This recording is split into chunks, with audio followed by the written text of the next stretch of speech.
My name is Eleanor Reissa. Thank you, Ma. And it's an honor for me to be here for many, many reasons, especially to be in the company of such extraordinary, thoughtful, innovative, brave, special humans in Manhattan. Yiddish was my first language. My parents came to America in 1949. My mother fled from Poland to Tashkent. My father survived Auschwitz, and we lived in Brooklyn. They came in 49, and I was born many, many, many, many years later. And when we were in Brooklyn, I always thought there were two kinds of Jews, the happy Jews and the sad Jews. And then I learned that the happy Jews were the Italians. My mother always said, every cloud, every silver lining has a cloud. And that's pretty much how life was in Brooklyn. And now I'm in Manhattan for half my life, 10, 15 years, because I can't afford to live in Brooklyn anymore. It's an honor for me to be here, and it's just a small kind of sidebar, also has to do with being Jewish. And when my family came to America, everyone changed their name. Everyone shaved their beard, cut their payas, and that was the women. You know, I hate that joke. I hate that joke, but it's hard to stay away from it. And so everyone changed my name. My cousin Chayute changed her name to Charlotte. My uncle Velvel changed his name to Walter. And I knew this girl, Alterische Schlisselberg, 46 consonants and 3 vowels, who changed her name to Eleanor Reissa. I thought it would be Italian, and that was better than Jewish. But here we are in a community where it's not like that anymore. So it's my pleasure now to act as a short-time hostess for you and introduce to you the Executive Vice President of the New York Board of Rabbis, Rabbi Joseph Potasnik.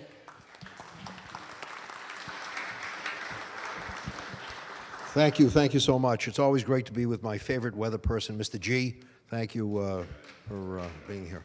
Let me just say to all of you, I put on this uniform because we're now forming the new Jewish FDNY calendar. And we're, I don't think that was funny. And so far we have 1 page. Anyway, thank you all for allowing me to participate. I just want to say one brief thing.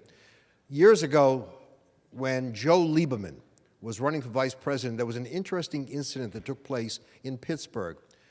He walked off the plane. Secret Service was there. They opened up the trunk of the limousine. They took something out that was rather long, and people thought it was a weapon. It was a lulav. It was a palm branch, because that was Chol Hamoed, the intermediate day of Sukkot.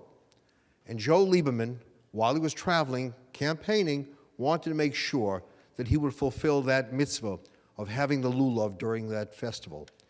To me, that's an important statement, because one of the characteristics of a lulav is you can't hide it. You know, you walk around with it, you can't hide it. Someone once said, why don't we have a procession with a chauffeur? And the answer is you can hide a chauffeur. A lulav you can't hide. To me, that's what this evening is all about. It's about people who are proud Jews. My father always taught me, I don't care what kind of Jew you are, but be proud of the Jew you are. So tonight is a great moment in Manhattan. We had one in Brooklyn some time ago where I participated. So thank you all for doing this. And it was Bishop Fulton Sheen, Rabbi Schneier, you remember him. I think you wrote some of his material. But Bishop Fulton Sheen, who was on Tuesday nights. Do you remember that? He was on Tuesday nights opposite Milton Berle. And as a matter of fact, Berle said to him once, you have better ratings than I do. And his answer was, well, you have better writers than I do. And the lesson that Sheen said was when young child does something he or she enjoys, what does the child say? Mom, Dad, let's do it again. Let's do it again. So I say to all of you, let's continue to have these celebrations with proud Jews for many, many years. Thank you very much. Thank you, Rabbi Potosnik. It's my pleasure now to introduce, the guy who we're all here to see, who we all know, the founding chair of the Manhattan Jewish Historical Initiative and its MJHI, Manhattan Jewish Hall of Fame, Howard Teach.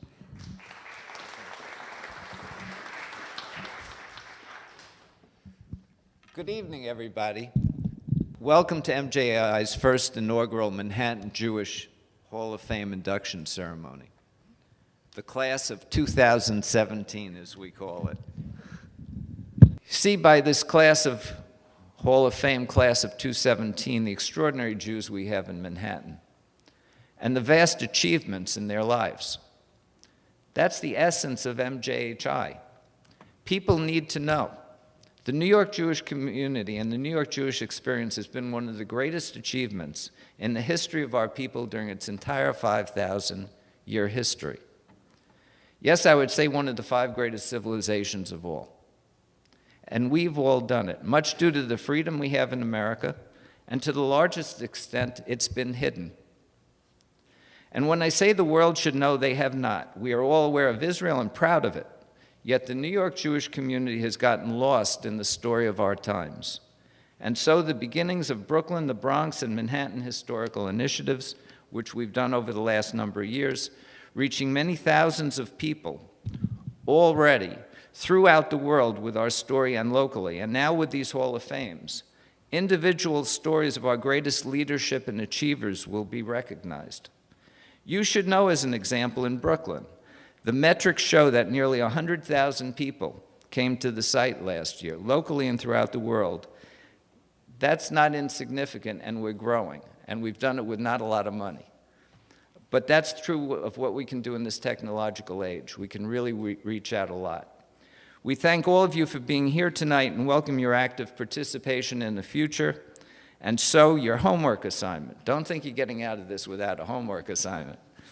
It's as easy as going to the website, manhattanjewish.org, and then go to your story category at the top of the welcome page and tell us an anecdote of your life and or your community. The site is interactive, and you can even include pictures digitally to us, and then we can post it, and it'll be there permanently for everybody to see. Tell all your friends and family to do the same. That's how we create a populist history of the Manhattan Jewish experience. Finally, I thank this incredible class of 2017, and what a group it is. Let's have a round of applause.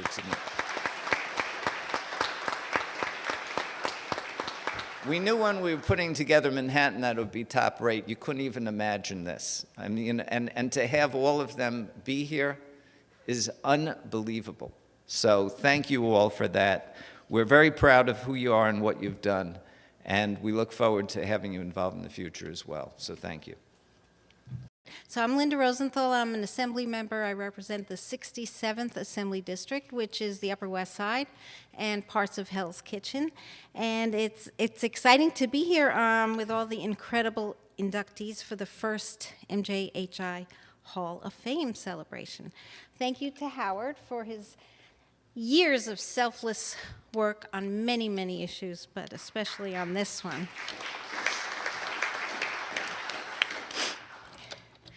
The importance of preserving Jewish history and memorializing the stories and people who have so richly colored Jewish history right here in Manhattan is invaluable.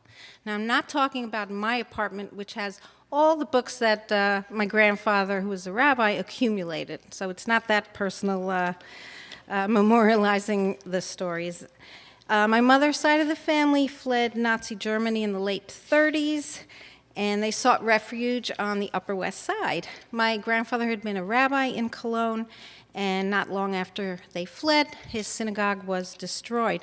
But they came here to New York, to the Upper West Side, and felt safe there. It was a community with others just like them, and they all lived in harmony despite some poverty, struggles to create a new life. but many of them continue to stay there, and that's where I live today.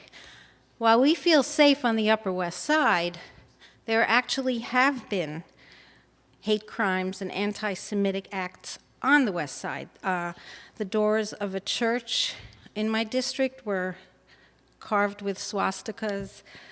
Subway cars had spray-painted anti-Semitic rhetoric. There have been bomb threats and barrage of Jewish hate mail flooded mailboxes, including my own. So it's against this backdrop of today's reality that it's more important than ever that we remember our heritage, celebrate our past, and honor our heroes. Many of us are children of heroes, and we must remember their strength and let their courage propel us through these uncertain times. Now, tonight's inductees represent courage, bravery, all sorts of attributes that I won't address because we have presenters to do that. But just like to say I trust the fabric of our city, the values of the Jewish community at large and the city at large that first drew my family here. Whatever group our fly-by-night president has helped to invigorate will soon feel the weight of our deep history and strong bonds. So the decades of incredible work that we are memorializing here tonight is precisely what keeps me and so many others reassured that we will all be okay. So it's great pleasure to be here, to be involved with MHJI and MJHI, and I look forward to a great evening. Congratulations to all the winners. Thank you. As Linda was saying,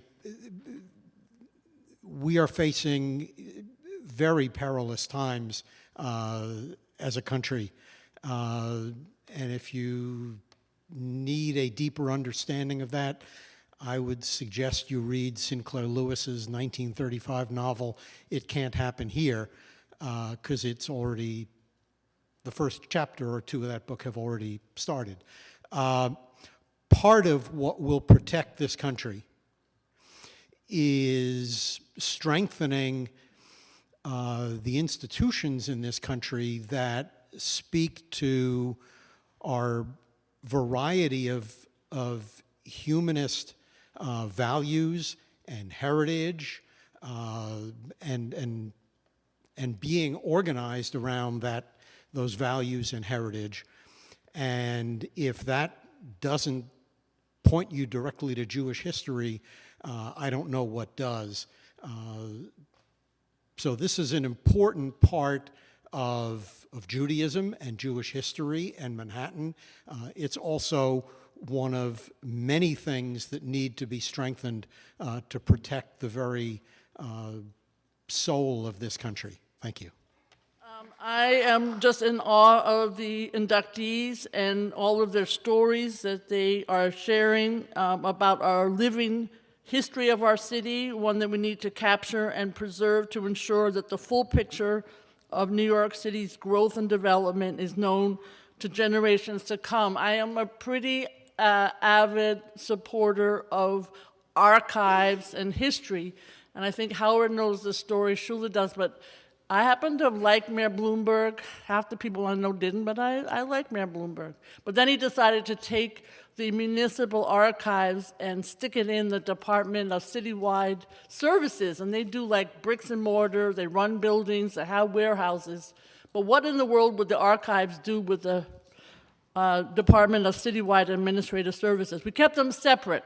And in doing that, I learned and met with all the archivists in the city and the state of New York. The Philharmonic, the Goldman Sachs, the Department of Sanitation Archives, and of course the major work that is done here by the Manhattan Jewish Historical Initiative. That was so exciting to go to a round table with every historian for every institution in the state of New York. It was like fabulous. And that's, I think, another reason that we're here tonight, and I want to thank Victoria, because being here at the Mechanics Institute is one more example of how great New York is in terms of preserving our history. You look at all this amazing history around us. So The honorees have impacted and continue to make deep and lasting contributions to social justice, labor, education, art, law, athletics, community relations, religious life, peace, and of course, all the great things about the theater and what makes New York great. So I want to congratulate all of them, their families, their friends, and of course, a very special thank you to my mentor, Ruth Messinger. You know, we teach in every Wednesday morning at 8 a.m. at Hunter College together. And the students, when she's not there, they get a half-baked class. But when Ruth is there, it's fantastic, telling stories about what real policy and real politics is and the history of New York and what's going on currently. So I learn a lot, and it's fun to be able to have learned from her in the city council. Trying to follow her in the borough president's office is absolutely impossible, but I'm doing the best I can. But we look forward to continuing the stories that are being told tonight and that need to be told for improving our city, because without these stories, the next generation doesn't learn, and all of us don't get the sense of humor and purpose that tonight is really proving is the backbone of our city. Thank you very much. This is really exciting to be here tonight. Thank you. It's my pleasure now to serve as I get to introduce one of the honorees now, and it's really an enormous, enormous pleasure for me to do so. Part of my day job these days is that I'm in the cast of a Broadway show, a little play called Indecent. And it's an important play, and it's a beautiful play. And so I have the honor now to introduce the woman who produced this play, the woman who has produced over 100 plays on and off Broadway, whose plays have received 7 Pulitzer Prizes, 10 Tony Awards, Olivier Awards, and untold honors. And not only that, I mean, yeah, that's swell, but also she is a woman who does work, volunteer work, and works for those less fortunate than her in many, many ways. And also, I would just like to say that she exemplifies 3 Yiddish words that I think we all love. And one of them is mensch. Another one is balabusta. It's good to be a balabusta, it really is. It means you take care of your home, and she takes care of us at the theater. And lastly, an Ashes Chayil, a woman of valor, whose presence it's a pleasure to be among. So I'm very honored to present to you Daryl Roth.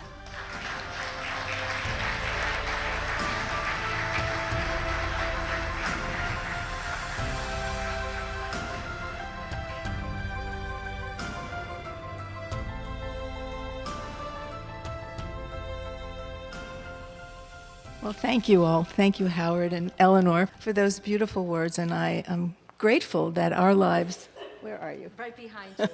That our lives have come together through Indecent. And I feel honored that you're in the company. So that makes me happy every day when I go to the theater. I'm very honored to be included among this remarkable group of people. Where are you people? Hey, Tove. All of whom have contributed so much to the life of our city and who I've admired for many years. Perhaps like many of you here, both my personal and my professional lives have been formed by my Jewish identity, my family, circumstances and events, and of course my passion for theater. I feel very connected to the Jewish traditions I was brought up with and have in turn shared them with my children. I'm grateful they have in turn passed them on to their children, my 5 beautiful grandchildren, and as they say, l'ador vador. When choosing plays to produce, I look to find stories that will ensure future generations always remember our history, our heritage, and our truths. A few examples. Irena's Vow, which the very talented and beautiful Tovah Feldshuh, one of tonight's honorees, brought to life so very vividly. It was the story about one Catholic woman's courage to shelter a group of 12 Jews in the basement of a Nazi official's home during the Holocaust, and ultimately she led them to safety. A remarkable story of heroism.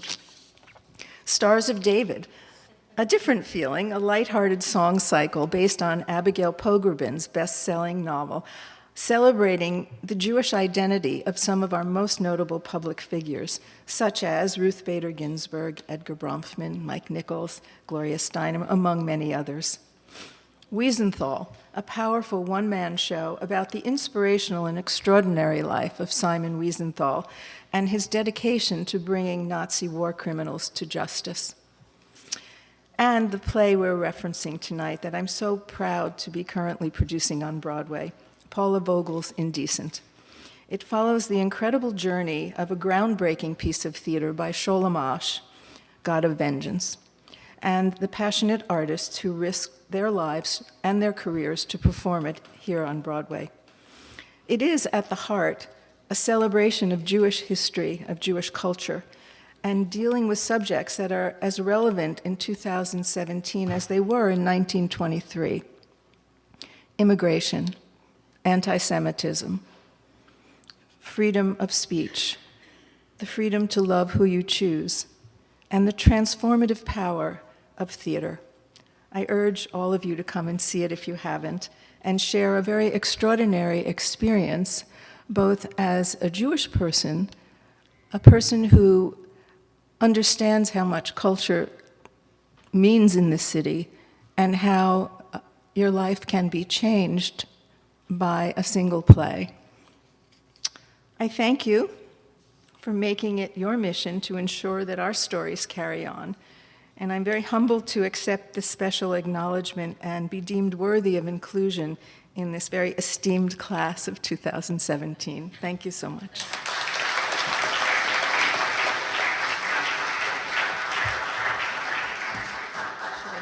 Yes, you should take it. Thank you, Daryl. And right now, I have to go to work at the theater. I'm sorry. Yes, I must run. And so, I would like to thank you all for coming tonight. Thank you. The evening is not over, fortunately. And I want to introduce to you the next host for the evening, a man who you know as a weatherman, perhaps. That you know as a weatherman for NBC, but who also does extraordinary work on behalf of others. And one of his favorite things to do is to do stand-up comedy for troops overseas in Iraq, Afghanistan, Kuwait, and my favorite place, Djibouti. Sorry, to me that's a funny place. But anyway, so please now let's welcome Dave Price, and thank you all very much. Oh, there you are. What a night. The paparazzi are here. Unbelievable. This is the Oscars. This is the Emmys. This is the American Film Institute. It's all combined into one big celebration of Jews. It's fantastic. 5,000 years of history, and it all boils down to tonight. It took us 5,000 years to come up with these names. There's so many people in the audience who I know and revere, who I've grown up beside, grown up with, grown up watching.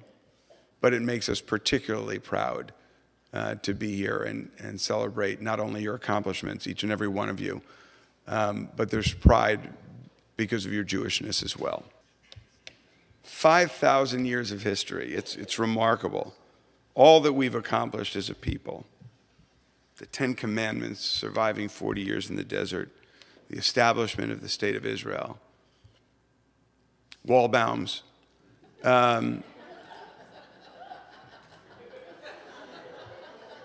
Think about that. On the cab ride home, you're going to say, you know, that was funny, and I did not give him his just desserts.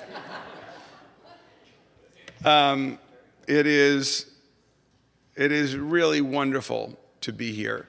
And I don't think we do enough to celebrate as a community. We look back on the shtetl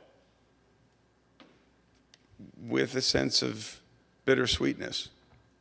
We were stuck. There was no place to go. We couldn't get out. But there was community. And now, with affluence and our ability to travel and be wherever we want to be and do whatever we want to do, the one thing maybe we have sacrificed is that sense of community. And so tonight, it's so lovely to be back together. And we should remember this. We need more times to celebrate. We need more times to smile. We need more times to be united. Regardless, thank you. Regardless of how different we've become, where we may be on the political spectrum, we need more time to unite as Jews. And it is perhaps now more important than it has ever been before in modern history. So it is indeed, thank you. It's indeed a great pleasure to be here. Just a little bit of my own family history.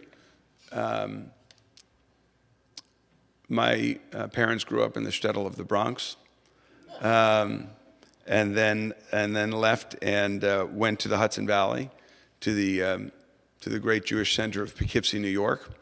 But the Bronx never left them. And the home they grew up in never left them.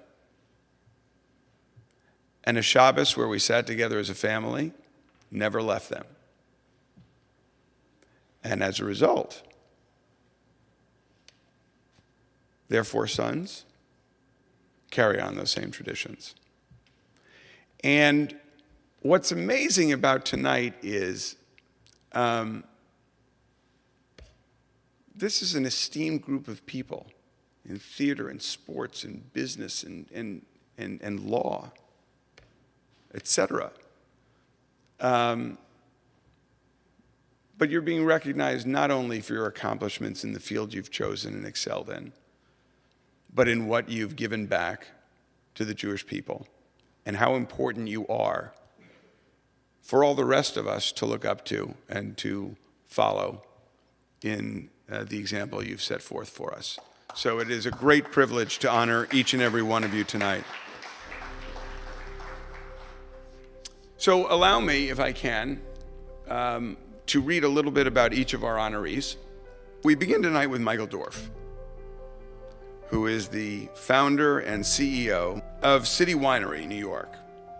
It is New York City's first and only fully functioning winery, and has provided Jews around the world with relief from Manischewitz.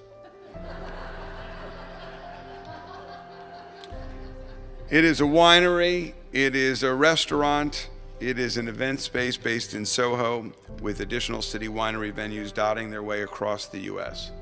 As an entrepreneur, Michael has created various musical festivals, and his first musical venue, the Knitting Factory, is absolutely legendary. His creativity continues as the conceiver and producer of the Downtown Seder, which for 25 years has presented an alternative celebrity Seder for 300 people a year who can sit and honestly answer the question, why is tonight different than all other nights? So Michael, we honor you for your great works in the arena of business and the culinary arena, the entertainment arena, and for making us each so proud of everything you have done. Congratulations. Tovah Feldshuh. So Tovah, who is timeless, is currently starring in the Golden Globe-winning hit Crazy Ex-Girlfriend on the CW network. If you have not watched it, you absolutely must find it. The writing is brilliant, the acting even better, and Tovah is a gem. In addition to her many stage, film, and TV directorial credits and awards, she has an endless literally endless list of accolades for her work. She recently appeared on Broadway in the Tony Award-winning musical revival of Pippin. For her other work on the New York stage, Tovah has earned, get your scorecards ready, and I'm not talking about our Shamsky yet. Get your scorecards out here. 4 Tony nominations for Best Actress, 4 Drama Desk Awards, 4 Outer Critics Circle Awards, the Obie, the Theater World Award, and the Lucille Lortel Award, the Helen Hayes Award for Best Actress. And the list goes on and on and on. And because we only have this room for a short time, I can't read all of them. Golda's Balcony became the longest running one-woman show in the history of Broadway in 2004. Yay! Yay is right. And you know what? It's 2017 right now, and that record still stands and most likely will forever. She is the Michael Jordan, the Wayne Gretzky of stage actresses, a remarkable talent that set a high bar early in her career, and that high bar has remained. And for most other actresses and actors who enter the business, they simply watch and wonder and hope to emulate what she has done. So we are so grateful and honored and privileged and in awe of having you amongst us tonight, Tovah Feldshuh.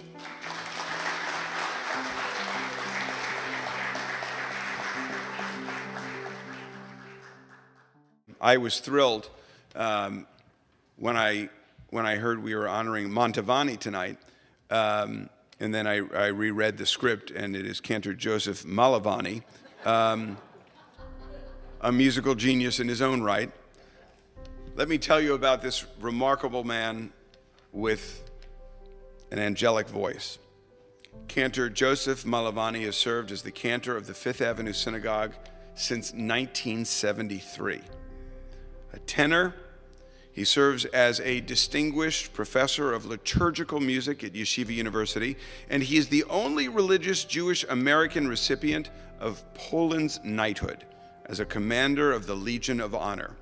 His global work includes that of rector of the Institute of Jewish Traditional Liturgical Music in Leipzig and in Berlin, Germany, and he was a former dean of the JDC Moscow Academy of Cantorial Music. A remarkable talent, certainly wonderful to listen to when he speaks, but it is his singing voice which absolutely takes you to heaven. It is indeed an honor to bring you to us tonight and to join you in your celebration of your accomplishments.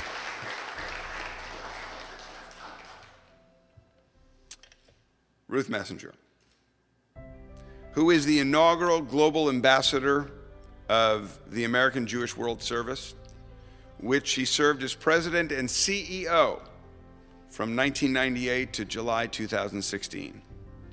Ruth is presently involved in several social justice projects and previously engaged in a 20-year New York City public service career that included serving as a city council member and as Manhattan Borough president, as well as a Democratic mayoral candidate in 1997. She is an active member of the Society for the Advancement of Judaism. She is an ever-present figure in our city and in this borough, and there will be no history books written on the growth of Manhattan and how this borough flourished that will not include her name over and over and over again. Ruth, it is a pleasure to have you with us tonight.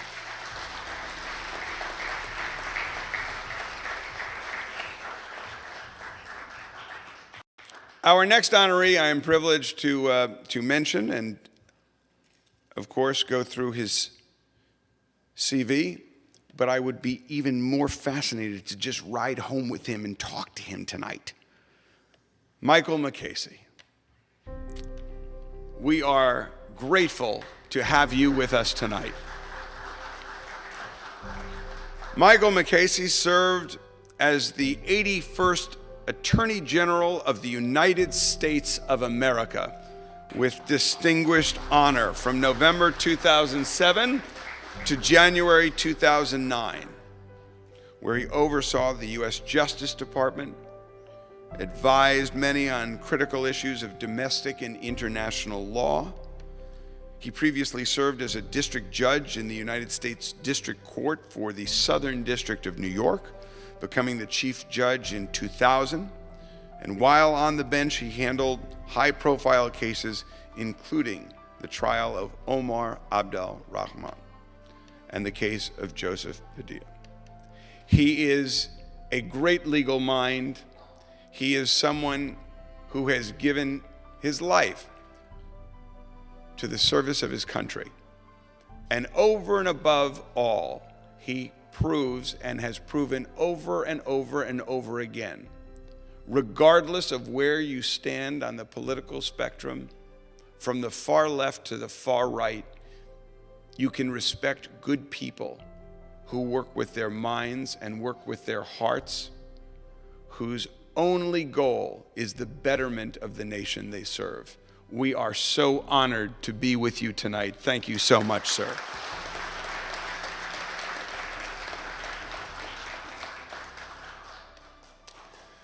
So there's this little synagogue up the block from where I live.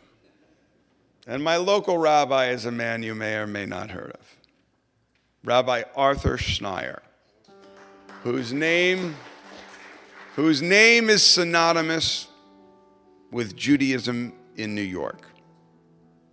He himself is a walking history book, the senior rabbi of Park East Synagogue for 55 years. The founder and president of the Appeal of Conscience Foundation, the only rabbi to receive the U.S. Presidential Citizens Medal for his service as an international envoy for 4 administrations, and as a Holocaust survivor devoting a lifetime to overcoming forces of hatred and intolerance. Pope Francis made him the Papal Knight for his unceasing work to promote peace and mutual understanding. Founder of the Rabbi Arthur Schneier Park East Day School, he's known for his pioneering role on behalf of Soviet Jewry, advocacy for Israel, rebuilding religious life in Russia, Eastern Europe, and China. Leadership on national and international issues has always been one of the things where he has been most frequently called upon to do. It has earned him high awards from countries around the globe, and most of all, it has earned him the appreciation of all of us in this room and so many right here in New York City. Rabbi, a great privilege to be with you on Shabbos and on any day during the year, but especially tonight.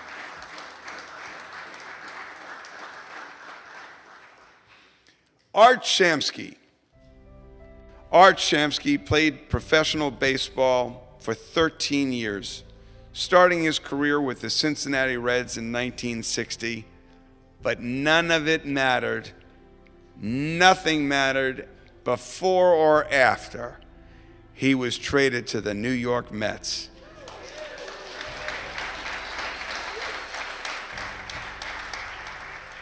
And he was a major part of the Miracle Mets that won the 1969 World Championship.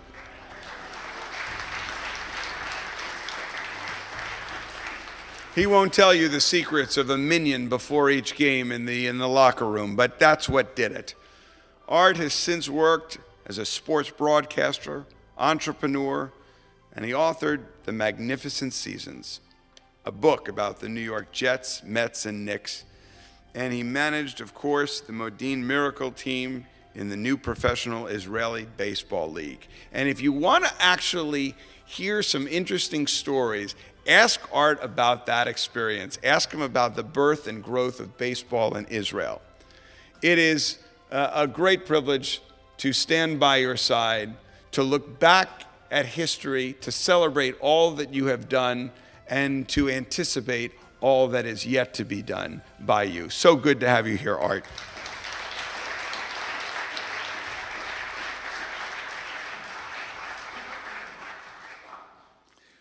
Randy Weingarten. Now, I am a 20-year veteran of the New York news scene, and I can tell you definitively, it is much better to have Randy Weingarten on your side than to have Randy Weingarten opposing you. So we're in good stead tonight. Randy Weingarten serves as the president of the 1.6 million member American Federation of Teachers, AFL-CIO, which represents educators and staff in education, healthcare, and government sectors.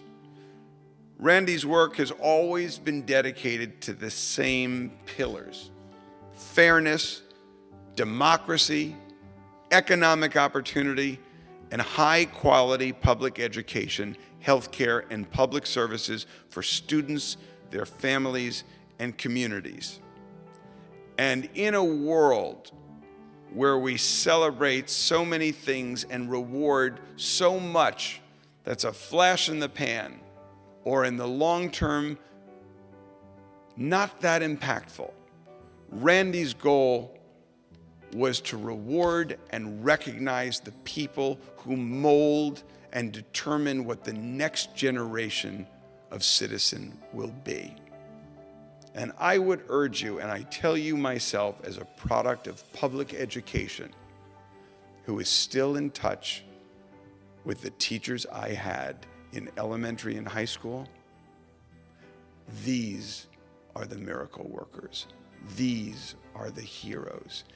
These are the people each and every day as we walk by that school and pick up our kids that we ought to say thank you to. And they are led by this remarkable woman. So ladies and gentlemen, Randy Weingarten, so good to be with you tonight.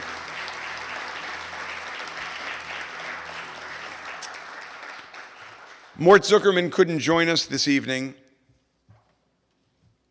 but you almost need to say nothing which follows his name. He has played principal roles in business and had remarkable success.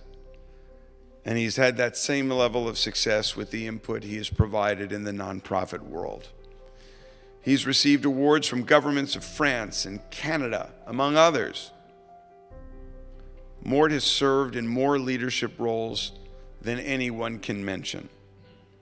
All with distinction, all with enthusiasm, all with the same elbow grease that he exercised when he first started to climb the ladder of success.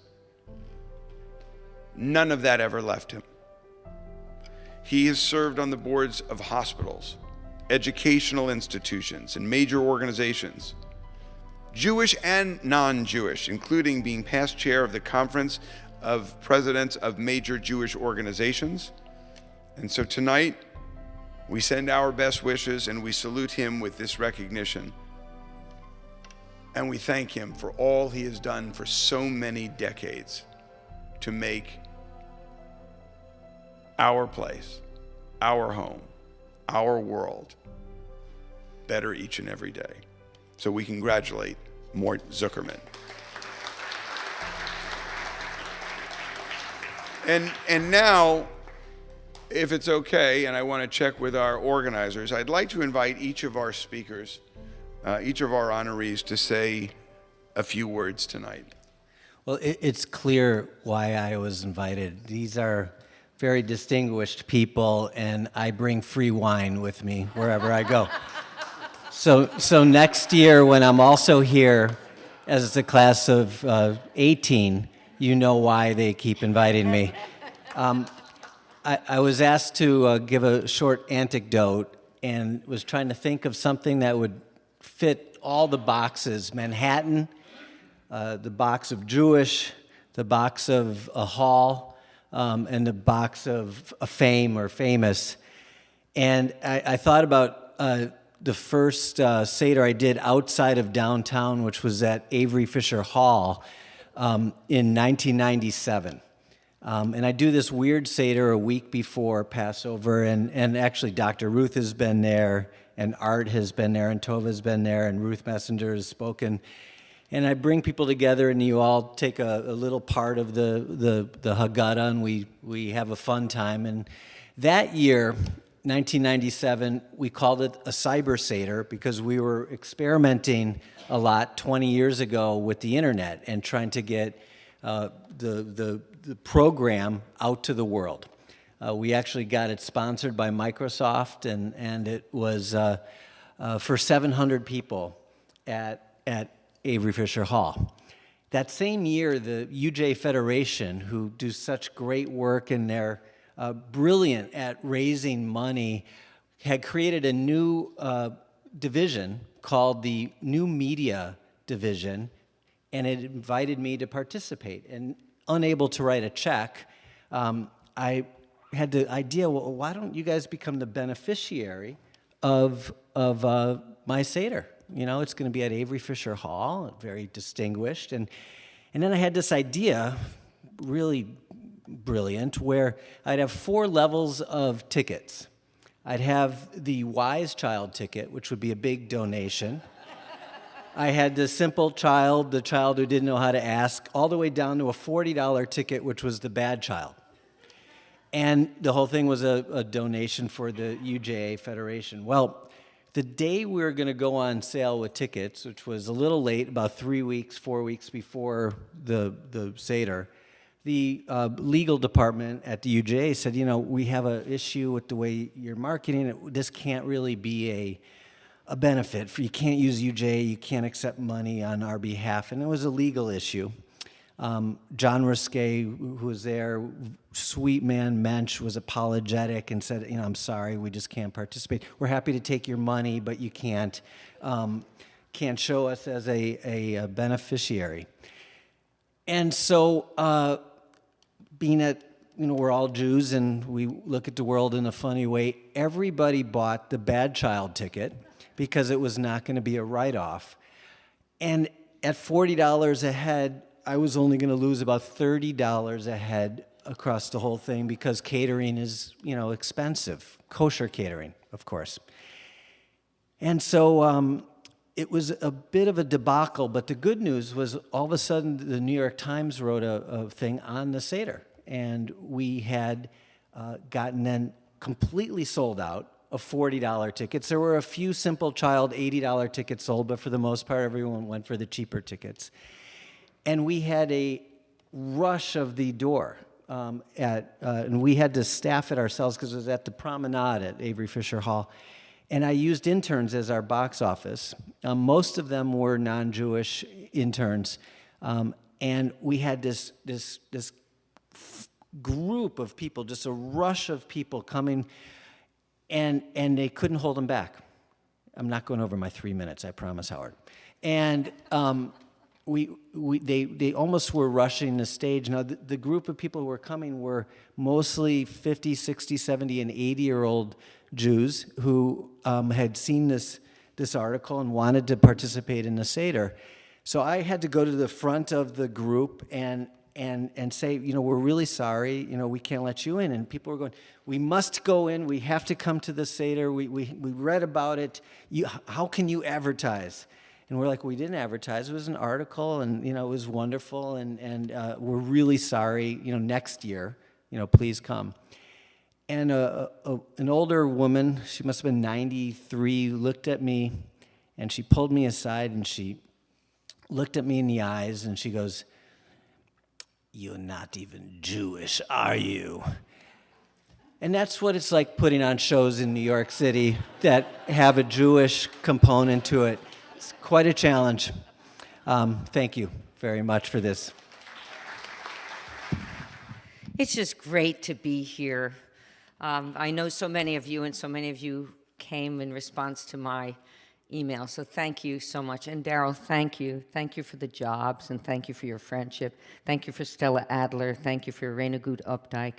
Thank you for standing up for people of all gender, people of all religions, and always reminding us of our own tradition. You really, really, Daryl, you make a difference.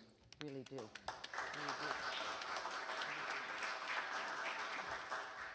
I mean, we all make a difference, but she's my employer, for God's sakes. Okay, let's get serious. All right. I was born practically on the pavement of 90th and Lexington Avenue in front of Beth David Hospital in an undisclosed decade. My mother was born on a dining room table in the Bronx. My father was born like a normal, in a bed, but that was in Paterson, New Jersey, so who the hell cares? Both of my parents were graduates of NYU, and before she died, my mother, Lily, was celebrated by the School of Arts and Sciences of New York University to commemorate the 80th anniversary of her graduation, and that was when she turned 100, because in those years, she was born April the 18th, 1911, in those years, if you were clever, you were in rapid advance, and people entered college at 16, which both my parents did, so she graduated at 20. And so she was honored in the Javits Convention Center by the School of Arts and Sciences. And the president of NYU quipped, "You see, if you go to NYU, you too can live till 100. My dreams of Broadway started with the LPs my parents owned of the Broadway shows, Rodgers and Hammerstein, Comden and Green, Gershwin, Lerner and Lowe, Lowe and Lane. And actually, as a diversion, I did work for Richard Rodgers, I did work for Comden and Green, I did work for Burton Lane, whose real name is Levy. My married name is Levy, so I figured we were related. Those tunes wafted through our living room along with the smells of delicious cooking by my mother, Lily, and the off-key singing of my father, Sidney. We had moved from Manhattan when I was just a tot to this sprawling house in Scarsdale, but I commuted into the city for as long as I can remember, and I had to wear my white gloves, my white anklets, my Mary Jane shoes, and either my fall coat and hat, my winter coat and hat, or my spring coat and hat. And we went to the young people's concerts conducted by Leonard Bernstein, voice lessons at the Hotel Ansonia, and my first Broadway show, Damn Yankees, for my brother David's 10th birthday. And watching from the balcony, my fate was sealed. I could think of nothing I wanted more to do than to become a Broadway actor. I never knew I would get on the marquee, so I would become what is perceived as a Broadway star. And as I always say, that's local talent. You're famous within a few block radius, you get some great tables at the restaurants, and you're invited to the mayor's house. But on the other hand, you are my few block radius. You are my home, my Oklahoma. So I would commute in. I dreamt of being a Broadway star. I attended Sarah Lawrence College and then Columbia, and every Wednesday from Bronxville, I would go to study with Uta Hagen at HB Studios on Bank Street. And it was from her that I learned how to coach soccer, because I noticed that she never criticized a student, she just refocused them. So when I had the honor of coaching my daughter's soccer team from the age of 5 to the age of 10, and I think we were like the 14 carats one year, we were the purple Barbie dolls another year. It was wild. But when they would come to me and say, Coach, I made a goal with my elbow, I always knew to say, how interesting, what an interesting idea. Why don't we try it now with your foot? And that I learned from Uta Hagen. I worked at La Mama ever so briefly with my college compatriots and at the 4th Street Church. Okay, 1 minute, please. At the 4th Street Church, performing The Good Woman of Szechuan by Bertolt Brecht. Being Jewish, now that took some help from a Wesleyan boy named Michael Fairchild, who suggested that I change my name from my birth name, Terry Sue Feldshuh, to my Hebrew name, Tovah, and I was named after my mother's Aunt Tovah and my great-grandmother, Sarah. So Terry Sue was for Tovah Sarah. I won the McKnight Fellowship in Acting to the Guthrie Theater in Minneapolis, and when I landed in the Twin Cities, I learned that Tovah was also a Danish name, so everybody thought that I was a local girl. I was Tovah Feldshuh. When I arrived in New York in the musical of Cyrano with Christopher Plummer at the Palace Theater, everyone thought I was a Hebrew girl from the Middle East or an Orthodox girl, and all I can say is, oi.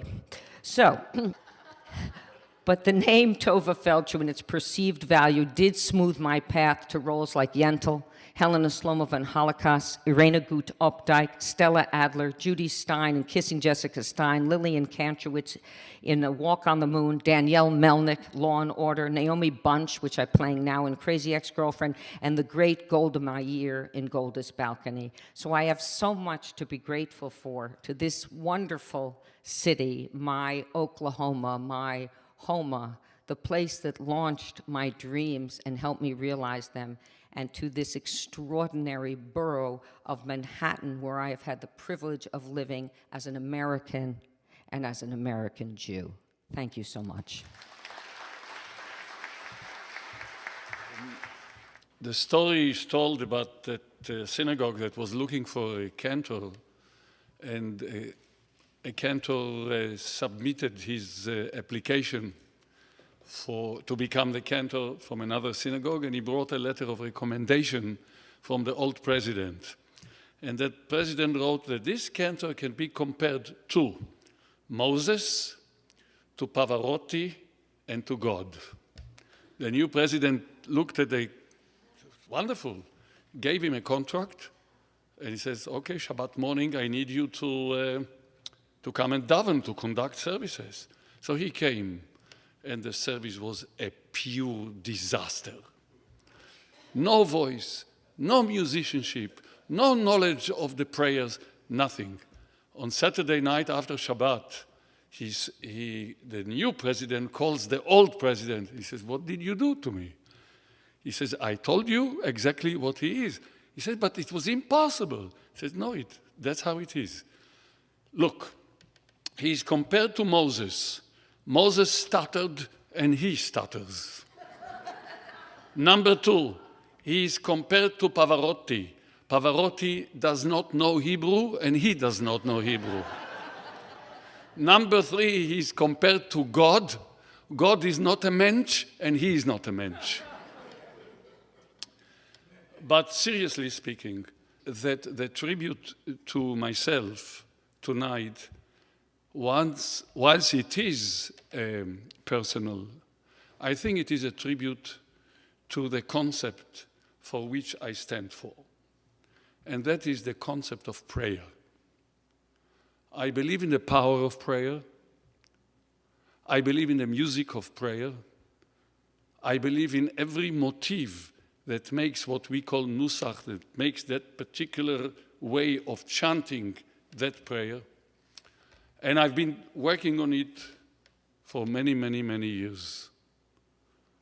And so the tribute tonight, to a large extent, it is a tribute to the idea of Jewish prayer.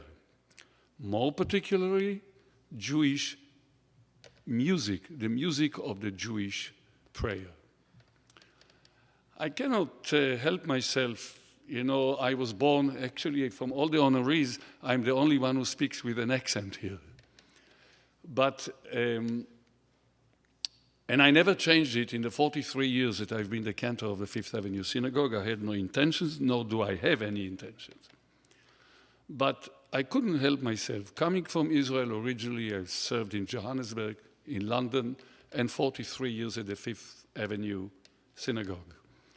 I couldn't help myself. I flew in quickly last night from Europe from a series of concerts. I was in Germany, gave concerts in Germany. I sang in Amsterdam at the Conference of European Rabbis, 400 rabbis.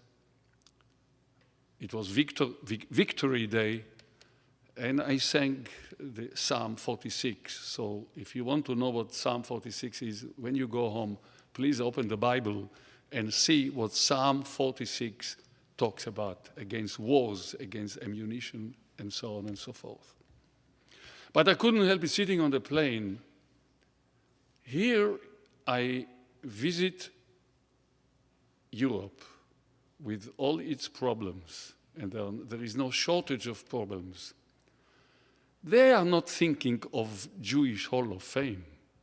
They are thinking about existence. How do we retain, maintain Jewish life? And here I'm flying back to New York, and the following night, tonight, there is the Jewish Hall of Fame. That shows us how behind Europe is and how advanced the Jewish community in, well, Manhattan, but throughout the United States. And that Israel and the United States are the main Jewish centers in the world, and long may they continue.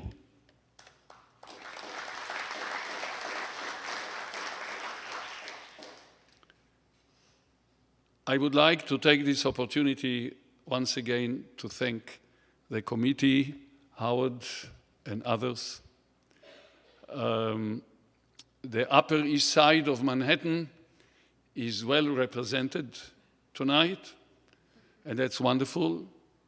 If I may single out my friend Rabbi Arthur Schneier of the Park East Synagogue, that's the junior congregation compared to Fifth Avenue Synagogue. Rabbi Schneier and I have been friends from the day Beatrice and I came to the United States. And Rabbi Schneier, don't listen to it because I've told it to you many times, but there are some people here who may not have heard it. So here is the story. I'm in Budapest for concerts, and I was interviewed on the news at 9 o'clock, or no, 8 o'clock news, and they have a segment for culture. Now, you have to understand that in Hungary, every rabbi is a chief rabbi in every synagogue. Every synagogue is a chief rabbi, and every cantor is a chief cantor. They call it Förrabbin, chief. So she says to me, tell me, Cantor Malovany, you are the chief cantor of New York. Of course, there is nothing like this. It doesn't exist. You're chief cantor of New York? So I said, well, you know, I couldn't say yes. I wouldn't say no. She says, you know, 2 weeks ago, we interviewed the chief rabbi of New York, Rabbi Dr. Arthur Schneier. And I said, oh, I'm very happy to hear that. Tell me, she says, are you in the same synagogue? So I said, no. In New York, the chief rabbi is in one synagogue and the chief cantor is in another synagogue. There again, I would like to congratulate all my co-honorees tonight. David, thank you for the introduction. It was nice, I liked it. And Mazel Tov to everybody, and come to the Fifth Avenue Synagogue anytime you wish. Thank you very much. So, a couple of comments about me and New York and Manhattan and Judaism all together. First of all, I've had a lifelong love affair with this borough long before I ran for office. I am a really unusual creature. We don't go into all of the dates and the times, but you know, we all have sort of histories of when every Jew came to America, when every Jew came to New York, and you sort of see pretty regular patterns, and they have a lot to do with all of the Brooklyn and Bronx stories that you hear on a panel like this. I am actually a third-generation Manhattanite, which is very, very unusual. I don't know what the particular attraction of the borough was, but it seems to be in my DNA. My grandfather, who was extremely important in my life, grew up on the Lower East Side, is a graduate, an early graduate of City College of New York, got his doctorate in teaching, which was pretty unusual for somebody from that background, went into, I actually don't think you know this, went into the public school system, was the principal of PS20 on the Lower East Side when Jack Javits, Harry Golden, and someone else were students there. I thought that was all apocryphal in the family, and I'll go on to tell you about the rest of his life in a minute. But when I was borough president, PS20 got a new building, and when they looked in the basement, they found all of these report cards signed by my grandfather, so they brought me to see them. So there's an archive. Anyway, he was a graduate of City College. He was principal of PS20, and he then was the first executive director of UJA Federation. So this is all in my blood. I grew up on the west side of Manhattan. Central Park was really my playground. I now bike in Central Park, and in one of these odd issues of perspective, every single time I bike past the hill at 93rd Street, which is where I grew up, I live differently on the park now, I could swear that the hill was much, much steeper 50 years ago, 60 years ago, 70 years ago. I think it probably hasn't changed. I think it's just my perspective, but every time I look at it, I think, how could I have been sledding down that slope? Because it's hardly a slope, but it's where I started my life. I loved, from the earliest days, the diversity of this borough, the ethnic enclaves that I got to know more and more of and more about when I was in the city council and when I was borough president. It's a borough, it's of course a city, but it's also a borough of extraordinary food from extraordinary places all over the world. When I used to travel and people used to ask me so what's Jewish about New York, or what's different about New York? I would say that New York is the only place in the world in which when you go into the Korean deli on Columbus Avenue and ask for a bagel, the Korean deli man asks you if you want a schmear. I want to say one or two things about Manhattan because they're not said often enough. So part of my focus when I was privileged to be in government was on the small businesses that make up the lifeblood of this city and are all through Manhattan, and say a particular shout out to the fact that Manhattan as a borough is still a home to all kinds of small industrial and manufacturing efforts, and everything that we can do to keep that diversity in our business community is actually important for all of our futures and for the people coming around. In terms of what this is all about, the Manhattan Jewish event, I would say that one of my proudest contributions to the borough of Manhattan, and therefore to the city of New York, was the work I did. It will never be entirely finished, I'll explain to you why in a minute, but to create an almost perfect walking, skating, bike path around the entire island of Manhattan. We are in this instance, hobbled by a million, but whatever it is, a 50, 60-year-old agreement with the United Nations that won't let anything be on the outside of that piece. So that's the one place where the bike path comes inland, but it is nevertheless, I think, a real accomplishment and something that I and other people use all the time. And then as a committed Jew who learned from my grandfather and from my mother, a commitment to Judaism as and being about social justice, which informed much of the work that I did in politics. I have been privileged for the last 18 years to run American Jewish World Service, which takes Jewish values to the developing world and works to support people who are pursuing their own visions of justice. And now, half step down from that job, and the final ultimate Manhattan Jewish story, my mother, who was a huge influence in my life and was the daughter of that grandfather, my mother worked for 55 years as the director of public relations, radio, and television at the Jewish Theological Seminary. If you are old enough, you remember The Eternal Light. A few people here, yes, my mother was the co-producer of The Eternal Light. And in a wonderful story of Manhattan Jewish justice, I am now the Louis Finkelstein Fellow in Social Justice at the Jewish Theological Seminary. Thank you. Good to be with you. I want to thank principally my wife, without whom I wouldn't be here among these honorees. And of course, she was the headmistress of an institution in Manhattan called Ramaz. And it was the same school that I attended growing up when Manhattan was an aspiration rather than a reality for me. I was raised in the Bronx and commuted on the subway. I think I've done something that nobody else in this room has done. I was actually allowed to drive a subway train when I was a little kid, having befriended a motorman. That's something that could never happen today, and if it did, the motorman would probably be not only disciplined but arrested. Show you how far we've come. Ramaz at the time called itself not Yeshiva, but it called itself the Ramaz Academy.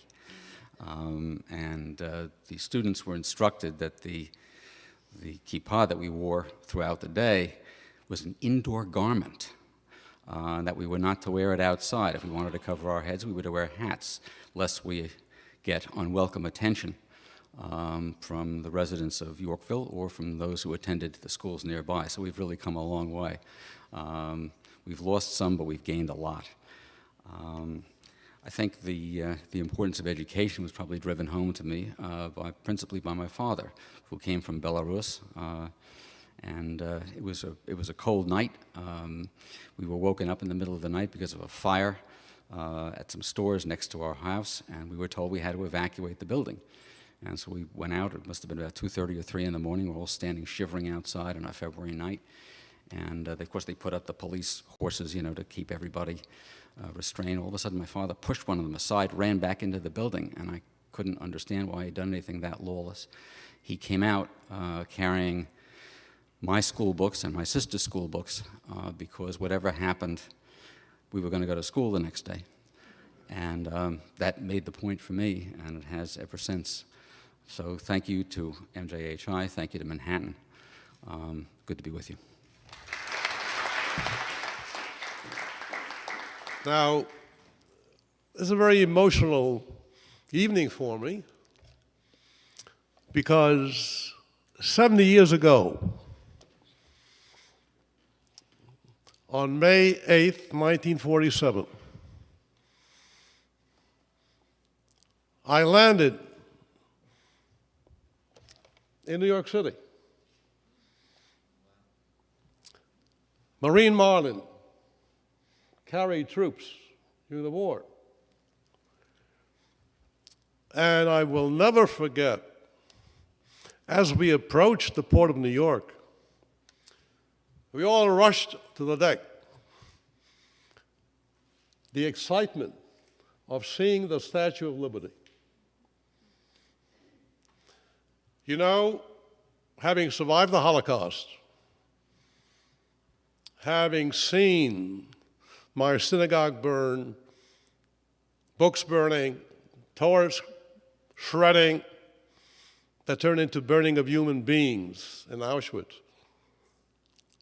And then surviving, seeing that dream come true to come to the land of freedom and opportunity.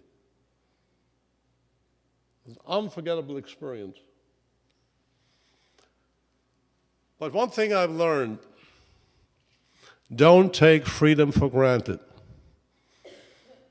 We have to pay our dues. That's why God placed us on this earth. So, God has placed me, first, my alma mater, Yeshiva University, on a scholarship. I had a $5 stipend for the week. By Thursday, I had only 25 cents left for a Frankfurter. You can't get it today for 25 cents. I also earned a few dollars at the Pine View Hotel in the Catskills, Passover, being a busboy. And I became a great tipper because I had an old lady who wanted every morning double portions, prunes, hot milk. And I had a great expectation after 10 days I'm going to get a real tip. You know what I got? $1 for 10 days. But anyhow, that's the personal history. So, we all have to pay our dues. And I think when I arrived in New York, you'll find that American Jewry,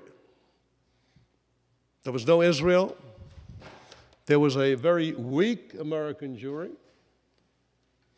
If you were a Jew coming from New York, and you wanted to get into Harvard, Yale, Princeton, numerous clauses, if you wanted to buy a co-op on Park Avenue, forget it. You're a Jew, you were going to Palm Beach or Miami Beach, excluded. So I made up my mind when I assumed the pulpit at Zichron Ephraim Park East in 1962, be guided by three principles.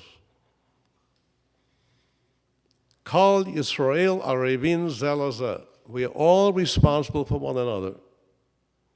We cannot do it alone. And thank God today, interreligious cooperation is in. And finally, the most important thing, Jewish pride. We have to be united, we have to be proud of our heritage and transmit that ledor vador from generation to generation. And that's exactly what Park East Synagogue has done, particularly the hundreds and thousands of graduates, proud of their Jewish heritage, not worried about BDS, not worried about anti-Zionism. Anti-Semitism will have all the time. As long as you're proud and you know your heritage, nothing to fear. We say, Ani ma'amin be'emunah shlema, we shall overcome, as long as we pull together for social justice. I still remember working with Coretta King, trying to have the Martin Luther King Day embraced, because there was a lot of opposition. We didn't need another holiday. And Coretta and I worked on that. Or welcoming Pope Benedict for the first time in the history of the United States, a pope visiting a synagogue. That's what Jewish pride is all about. So it's a very emotional moment. Can you imagine? 70 years ago, Marine Marlin, talking. I was a highest client, by the way. Okay? And then, as has been said, thank God for Israel, thank God for the strong Jewish community, but I want you to repeat with me two things. God bless America. Say it. And may God protect this great city of ours that has been named the capital of the world. May it be safeguarded and protected. May the harmony that exists between all the ethnic and religious groups in this city, may it prevail for the benefit of all men and women in this blessed land of ours. Incidentally, thank you. Incidentally, I'm also proud every mayor of the city of New York visited Park East Synagogue. Ed Koch was a member. A. Beam was a member. I'm speaking out to the public servants, but it means to be a proud Jew. I'll never forget when Ed lost his father, which I officiated the funeral.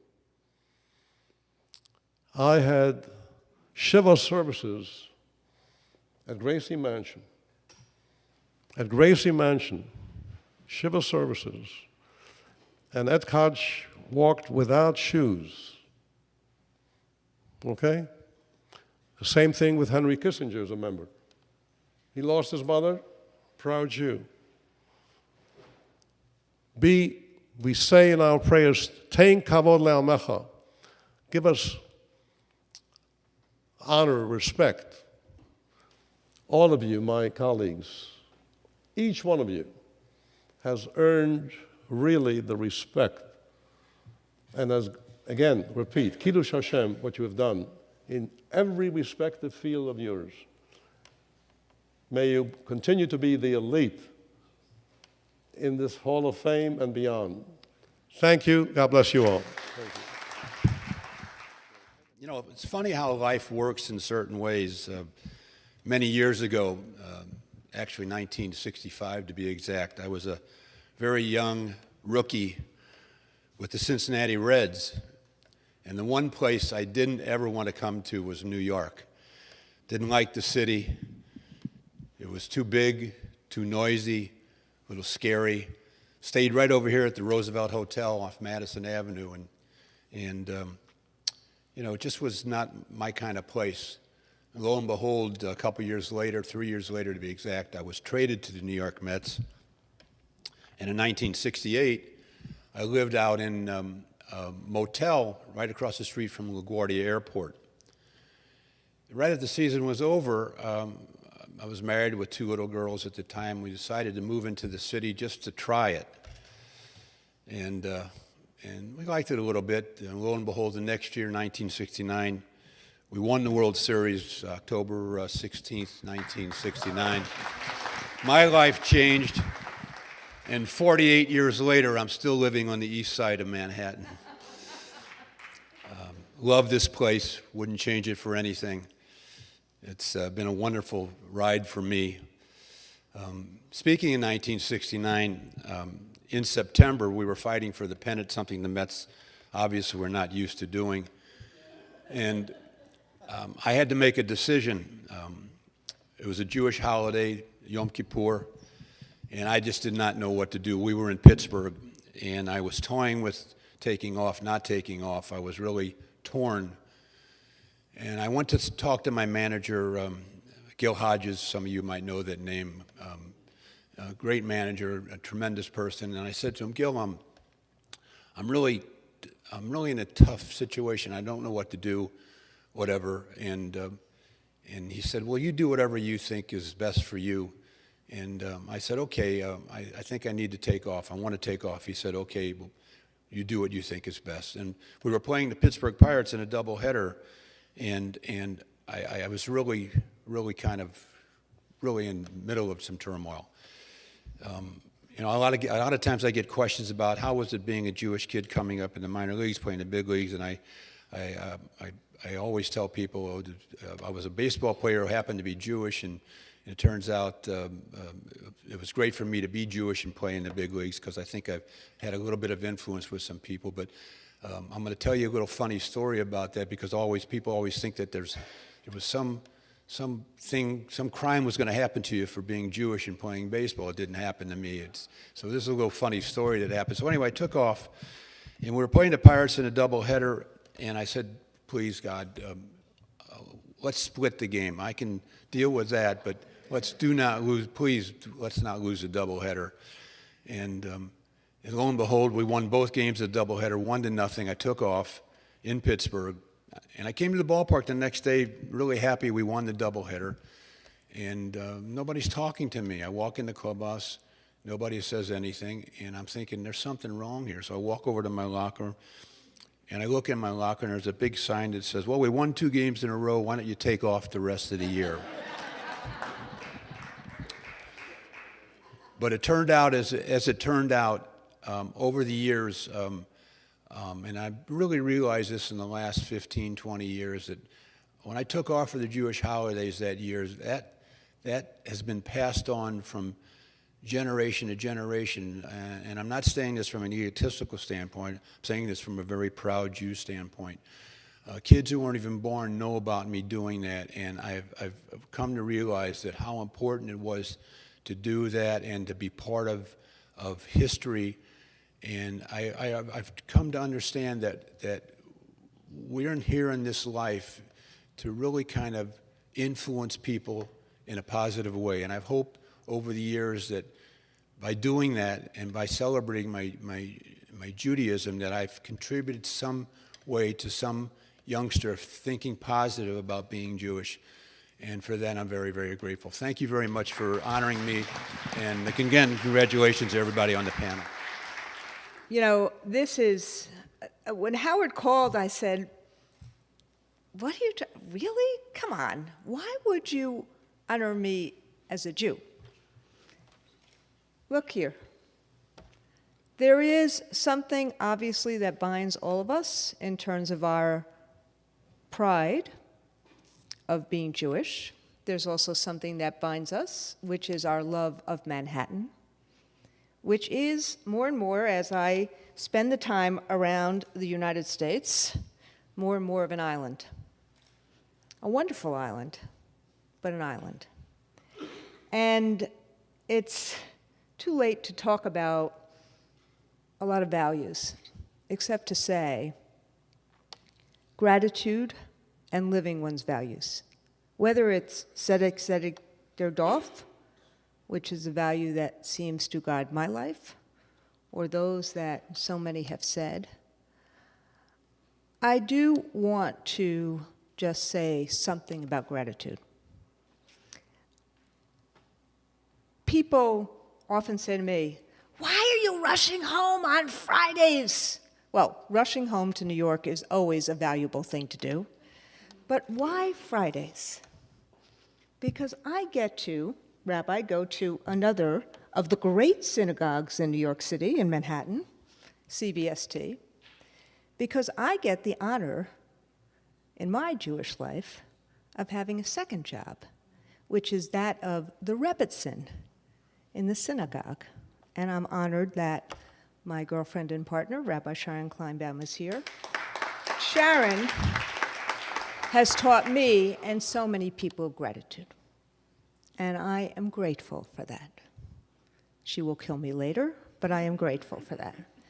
The second thing and the last thing I want to say is this. Every person on this stage stands up and shows up for values, living one's values. And as many have said already, it is a very perilous time.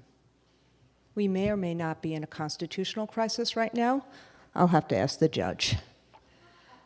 But ultimately, what we should know and have learned from the tradition that many of us obviously still love and have been informed by is to stand up and show up for our values. Thank you very much. That ends my portion of the evening. I want to thank each and every one of you for having me as one of your hosts tonight. I appreciate you. Thank you. Thank you, thank you. You've proven to be the Hall of Fame leadership, far beyond what we could ever have imagined in terms of what you brought to this evening. Thank you all.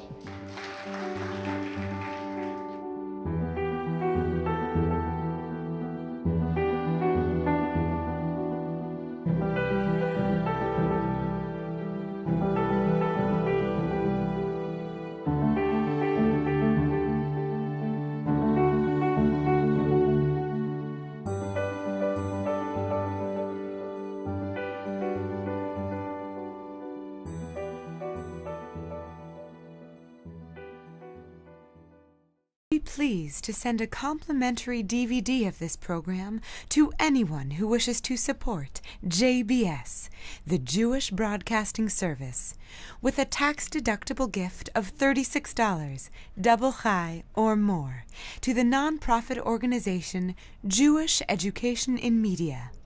Simply visit the JBS homepage and click on the Donate button to make a donation by PayPal or your credit card.